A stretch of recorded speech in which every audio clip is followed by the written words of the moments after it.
to monetizing purpose, where we pursue purpose, earning a living, doing what we love.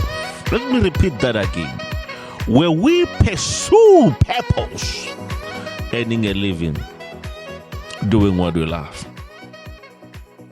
You know, the pursuit of purpose, if there's a priority in life, I always say that if there's anything that you and I need in our lives to make a sense of meaning to our lives, it's the discovery and the monetization of our purpose. My friend, it's not enough for you to discover what you were created for. You need to learn how to earn a living doing that which you were created for.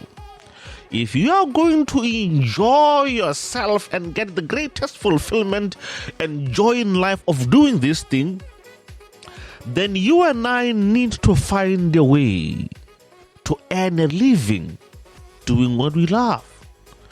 I mean, you can't go to the shop there in your area and say, go to the teller with your list of groceries, maybe with your basket of groceries, and say, you know what? Oh, I love this food. Can I please pay for this food with the rounds of applause that I've been getting? You can't do that. You can't do that. But this morning, if you are listening to this in the morning, this afternoon, if you are listening to this in the afternoon, this evening, if you are listening to this in the evening, wherever you are in the world, I want us to talk about the priority of purpose. The priority of purpose. You know, it's you and I are not created for everyone. You and I cannot help everyone. You and I can't do everything. You and I can't be everything to everybody. There are some people, whether you are a coach, a speaker, or whatever, that you will never touch, that you will never transform with your message or whatever. You are just not the person who was called and created for that particular group of people. There are people where your business will never touch and transform. It's just them. I don't know the official stats now, but I'm going to assume that we are over 8 billion on this beautiful planet of ours. And I want you to understand and appreciate this, my friend. You are not called and created for everyone. In the same way that not every pastor is for all people, the same is with you. Your business is not for everyone. Your life is not for everyone, and your purpose is not for everyone. Then the question would be, if my life and my purpose is not for everyone, if my business and my organization is for everyone, it's not for everyone, then who is it for? It's simple, but it's not easy. It's for the people that you were called for. Now, the challenge that you and I are facing is knowing those people that you and I are called for and learning how to prioritize our life. I define success as the intentional pursuit and fulfillment of God's purpose for my life. And in that pursuit and fulfillment, I am enjoying it with my family and my loved ones. Now, as you look at your life, as you look at your business, and as you look at your purpose, you need to discover what I call the priorities of your personal purpose. Let me repeat that again. You need to discover your own personal priorities of your own personal purpose. You know why? Because my priorities in my life and the priorities of my purpose are not the same as yours. Now, I want you to take out a piece of paper if you like writing on a piece of paper. Take out your diary, take out your journal, whichever medium that you would like to use or that you love using to note things down. And I want you to write everything that you think is very important to you. I want you to write it down. Maybe they could be 5, 10, 15, or 20. Write down those things. Write 10 to 15 or to 20, however many things you feel that they are important to you and your purpose and its fulfillment. For me, I would say family. I would say money. Definitely money is a priority for me. I would say community enrichment or community work, whatever. Write those things down. Write those things down. Write those things down. Write those things down. Sports, if it's sports, fun, music, entertainment, whatever that is. Write those things down. Write them down. Write them down. Write them down. Write them down and let me give you maybe 5 seconds. Write them down. Write them down. Whatever is important to you. If it's health, write health. Whatever is important to you. Write those things down. Yeah, write 10 or more, 10 to 20 things that you feel that they are important to you. Sex, write them down. Whatever is important. Romance, whatever is important to you. Beautiful hair, beautiful shoes, write whatever is important to you. Write everything down that you feel, think, believe that it's a priority to you, it's a priority to your life, and it's a priority to your purpose. Now you have your list, maybe 10 or 15 or however long or however small that list of yours is. Now I want you to look at every item on that list. That list, maybe it's 5, 10. Let's for simplicity's sake, let's say it's 10 things. You've got a list of 10 things. You've got a list of 10 things. Now I want you to look at those 10 things and ask yourself,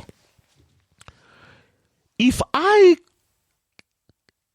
reach the end of my life today or tomorrow, will I regret doing this thing? You are looking at your list. If I were to not wake up tomorrow and God calls me, or whoever it is that you believe in, if I were to not to wake up tomorrow, would I regret this thing? Would I regret doing this thing? Or would I regret not doing this thing? Write those things down. You've got that list. Maybe page number 1, you've got your priority list. Page number 2, you're asking yourself, maybe you can just put an R there. Would you regret regret doing or regret not doing? RD to mean regret doing. RND, regret not doing, for the ones that you will regret not doing. I want you to label them down. If it's 10 things, you'll have maybe however many you would regret doing and however many you would regret not doing. Now, when you look at that list of yours, those things that you've written R&D or regret not doing, I want you to take those, to forget about those things. Those things that you would regret not doing, take them out. Take them out. Let's say, for example, out of a list of 10, now you've got a list of 5 things. 5 things that if you were to die today, if you were to die tomorrow, these are the things that you would regret not doing. You're left with 5 things. Now, I want you to look at your life, to look at your business, to look at your purpose, and I want you to focus on those things as the priority of your life. These are the things that if you died, you would regret not doing. Maybe it's spending time with your family. Maybe it's spending time with your wife, creating more memories with your wife. Maybe it's being there for your children. Maybe it's loving those whom you care for the most unconditional, whatever that is. If there's an item that you would regret not doing, or you would regret doing less of, or you would plainly regret for not having enough time to have done it, I want you and I to focus on those things. Now, those are the priorities of purpose, of your own personal purpose. They don't have to be the same as mine. They don't have to be the same as your neighbors. But those things are the things that if you and I died today or tomorrow, you would regret either doing less of, or regret not doing, or regret not prioritizing in your life. Over the weekend, last week, As I'm busy finalizing the agreements that I'm having with this company, I will announce everything as soon as we are done with everything. We've got an agreement. They have licensed my content and they want to put it on their platform so that we can have an exclusive thing. I'll announce everything as soon as it's finalized. But I thought that we would finish early, but it's taken longer and it's taking even longer. So as soon as it's done, I will announce everything. Then we will take it from there. Now, as I'm busy with the agreements and finalizing everything, and I just got this message that a close family friend of ours had just had the most horrible experience that you could ever have. She lost her husband. Now imagine you are recently married 2 to 3 years, and after being married for 2 to 3 years, I mean, you are still in the honeymoon phase. You are still enjoying each other, and you just get this horrible news. This horrible news that the person whom you've committed to spending the rest of your life, the person that you wanted to see every day, the person that you wanted to wake up besides, is no more. And as we heard the news, no,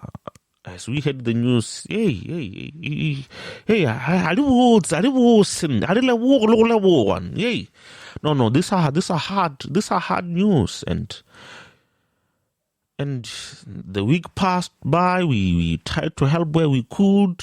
To make sure that she is fine, her family is fine. We supported them where we could.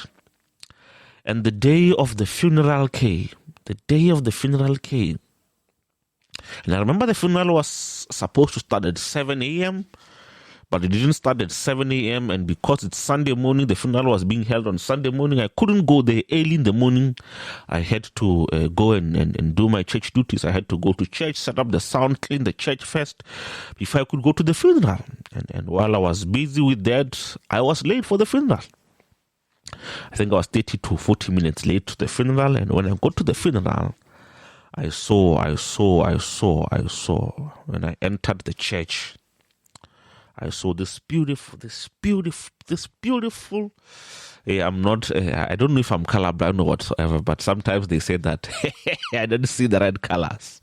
So I'll assume I'm colorblind. I see this beautiful brown casket. And my immediate focus was, how is she? How is she? It's the final moment of, it's the final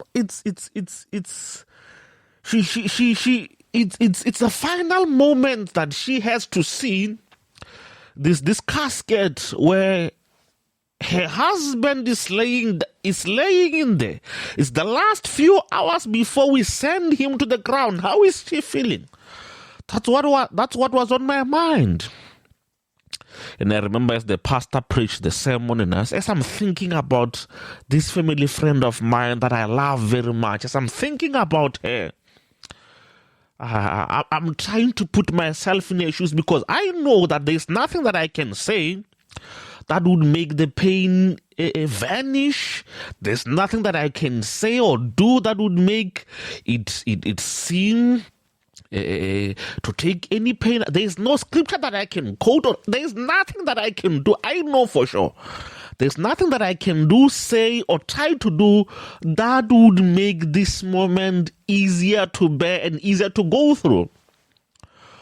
So I just tried to put myself in her shoes, and I noticed one or two things that were happening that I want you to be aware of as you are thinking about the priorities of your own life's purpose.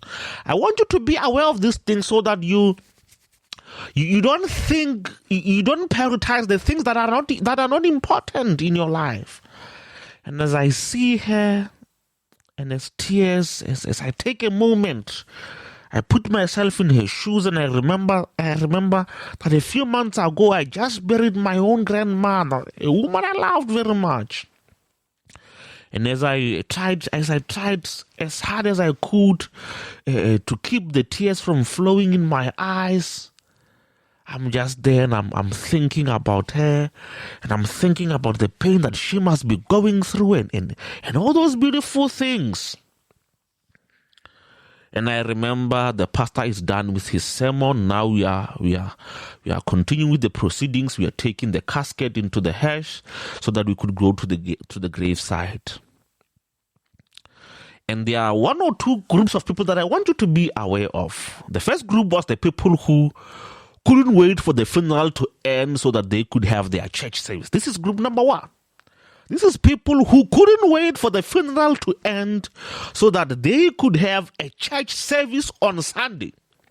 She is there, she's crying, she's feeling like her heart is being torn up, but there is someone in the funeral who's thinking, can these people finish?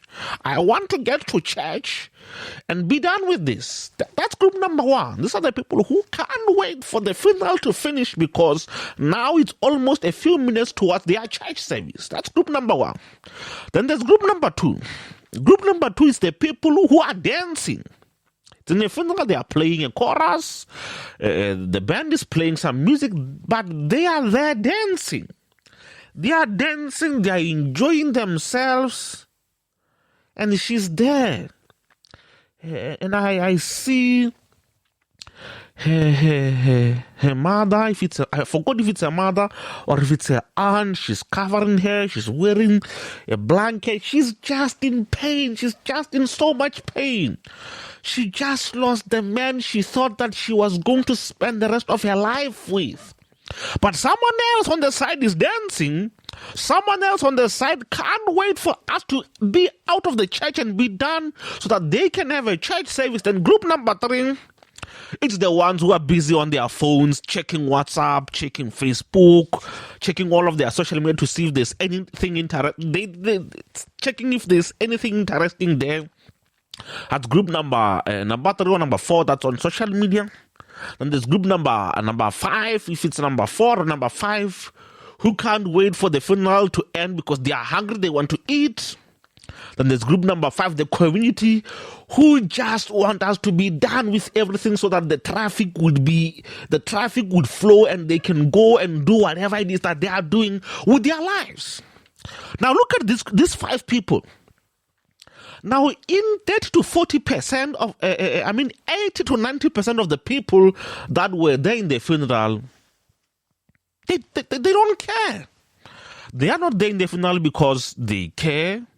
They are not there in the funeral because they are feeling the pain that she is feeling. No. Some of them are colleagues. They are there to pay their last respects.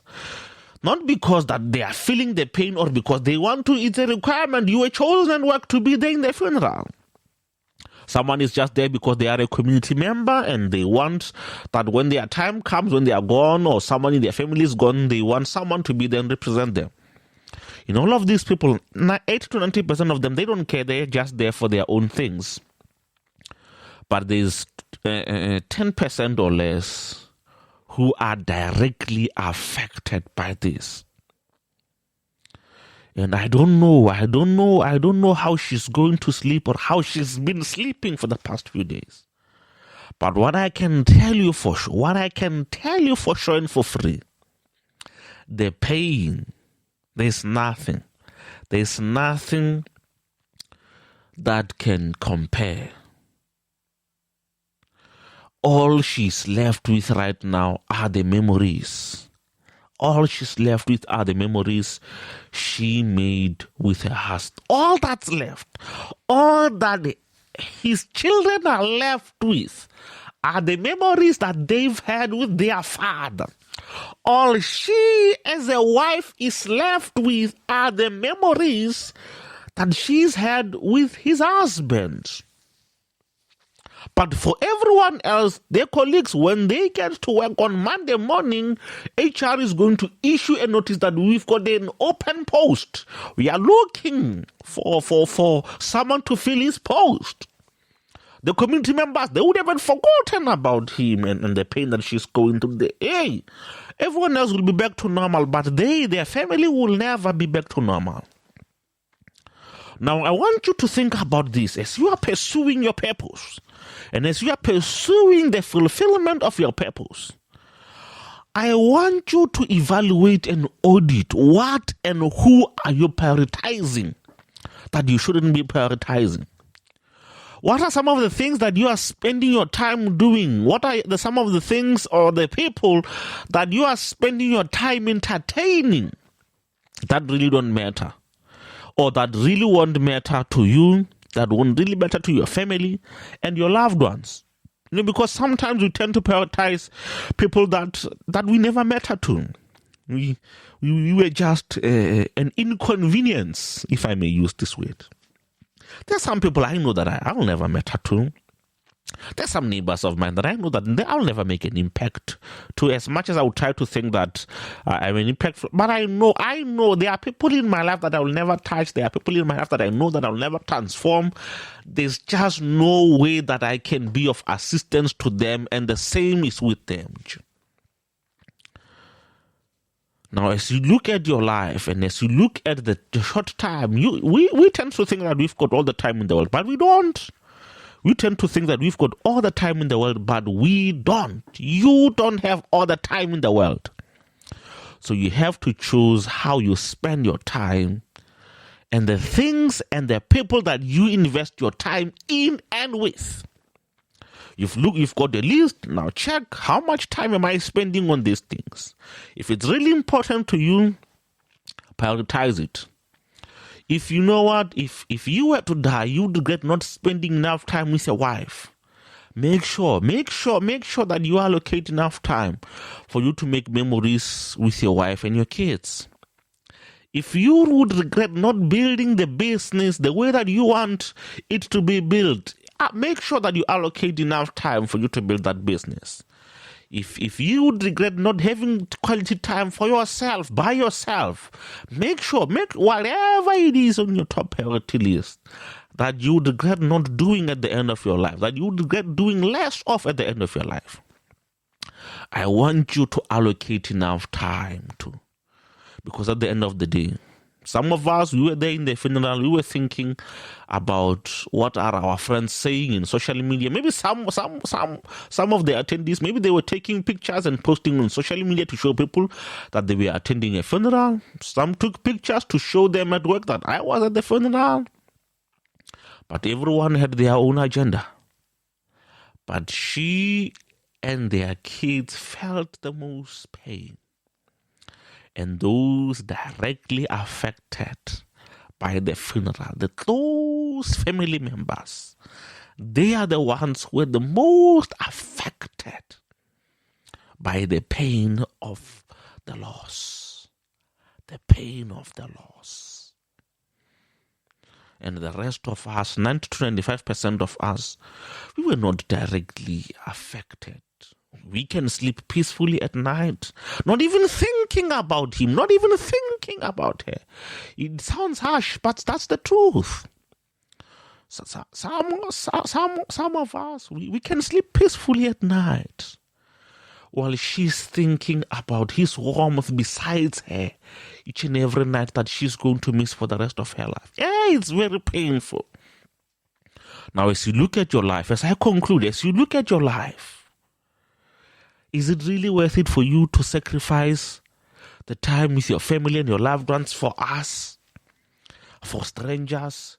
Is it really worth it for you to spend the rest of your life drinking and partying with people? If you were to die, you wouldn't matter to them.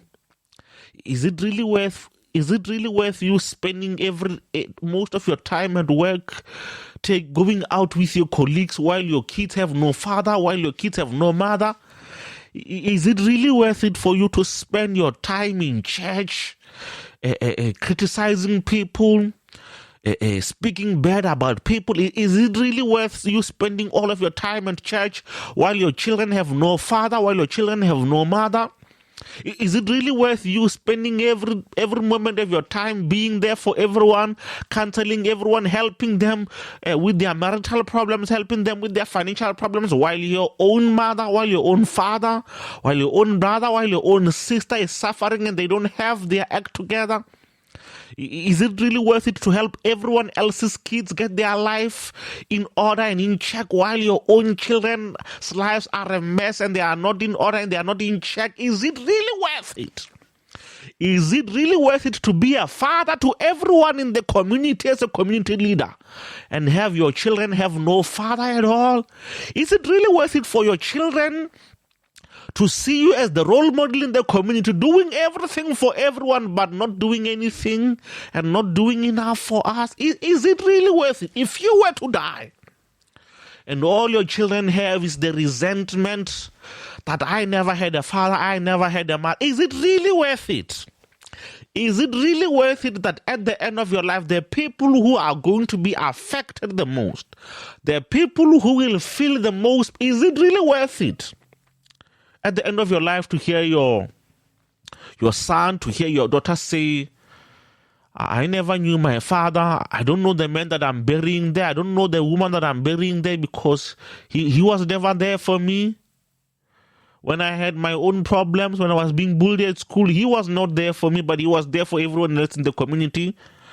He was there for everyone else at work. He bonded with the children of his colleagues, but never had time for me. Is it really worth it? As you look at your life and as you look at your priorities and as you look at your purpose, are you spending your time with the right people? Are you spending your time doing the right things? Are the fruits that you are planting in your purpose, will they be the fruits that you will be proud of at the end of your life? Will you be proud to say that, I spent my time with my kids? Or would you regret not spending enough time with your kids because you spent your life drinking, partying? Is it really worth it to not know what your wife or your husband loves the most, but you know what your friends love the most? You know your friend's favorite beer, but you don't know what your husband or your wife's favorite beer is. You know what your favorite, favorite celebrities, favorite clothing are, favorite brands are, but you don't know what your husband or your wife's favorite brand are. You know what's happening in everyone, in every soap, in every TV show, in every series. You know what's happening everywhere. You know what everyone is watching, but you don't know what your children are watching. You don't know the things that the websites that your children go to when they are on the internet. You don't know the websites, the things that your husband is watching or your wife is watching everywhere. You know everything about everybody, but you know nothing about the people that matter to you. Is it really worth it? Is it really worth it to know everything that's happening in the country but know nothing about your own family? Is it really worth it to know everything about the struggles that everyone is facing but not know about the struggles your own wife or your husband, your kids and your children are facing? Is it really worth it? Is it really worth it? As you look at your life and as you look at your purpose and as you look at the time and the people that you are spending most of your time with, and you are spending your resources with and on, is it really worth it? If you died today, will it be worth it? Or would you regret, would your heart be filled with regrets, knowing very well that you were never there for your wife, knowing very well that you were never there for your kids? Is it really worth it? Is it really worth it? As you look at your life, who are you spending your time with that you shouldn't be spending your time with? Who are you making memories with that you shouldn't be making memories with? Who are you investing your resources, financial, emotional, psychological, mental, physical, monetary? Who are you spending those resources on that you shouldn't be spending on? And at the end of your life, will it really matter? Will they think about you? Will they cry for you? Will they be affected by your absence? Or will they be like the rest of us in the funeral, who won't be affected, who will have peaceful sleeps? I want you to think about this. As you look at your life, as you look at your desires, you look at everything that you are pursuing, is it really worth it? Is it really worth it? And as I conclude, my friend, don't make the unimportant things important in your life. Don't make the unimportant things important in your life. Don't spend most of your time doing things with people who don't matter, with people you won't matter to. Don't spend your resources Don't spend your time. The most precious asset you have is your time, making memories with people whose memory they've had with you will forget about. Thank you for tuning in, my friend. I'll see you next time.